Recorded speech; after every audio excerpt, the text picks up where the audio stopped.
광양에서 지적장애 진단을 받은 20대 청년이 평소 친하게 지내던 초중학교 남학생 여러 명을 지속해서 성추행하는 일이 발생했습니다. 주로 보호가 취약한 어린 학생들이 피해를 입었는데요. 재발 방지 대책이 필요하다는 목소리가 높아지고 있습니다. 유민호 기자입니다. 청년이 학생들에게 접근한 곳은 주로 학교 인근 여러 놀이터였습니다. 군것질거리를 사주는 등 호의를 베풀어 먼저 친밀한 관계를 형성했습니다. 그렇게 친해진 학생들에게 신체를 만지거나 만져달라는 등 지속해서 추행이 이어졌습니다.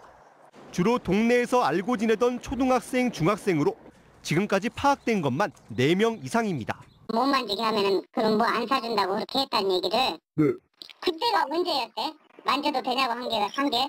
어제도 그러고 막 엊그저께도 그랬다고. 한부모 가정 등 학교를 마치면 돌봄이 취약한 아이들로 지역 청소년 센터 상담 과정에서 사실이 드러났습니다. 말 들어보니까 왜 했냐고 했는데 뭐 욕구라고 하던데요. 상담에 참여한 전문가는 청년이 2년 전 지적장애 진단을 받았지만 의도가 짙은 그루밍 범죄에 해당한다고 말합니다.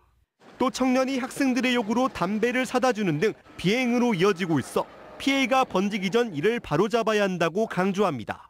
우리가 상상하기 힘든 그리고 하기 어려운 그런 어떤 큰 사고가 나면 그때 가서 어떻게 할 건지 이 염려가 돼서 제가 지금 현재 제보를 하게 된 겁니다. 문제는 상담기관 등 지역사회가 가해 청년의 행동을 제어하는 데 어려움을 겪고 있다는 겁니다.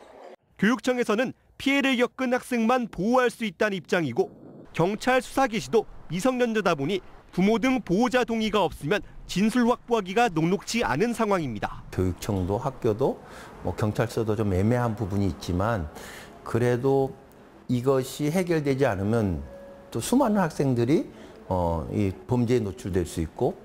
청년은 취재진과 만난 자리에서 호기심의 한 행동이라며 다시는 이를 반복하지 않겠다고 밝혔습니다. 교육청은 전문 상담 인력을 학교에 투입하겠다며 대응에 나섰고 경찰도 피해 사실 확보에 주력하는 등 후속 조치에 들어갔습니다. MBC 뉴스 유민호입니다.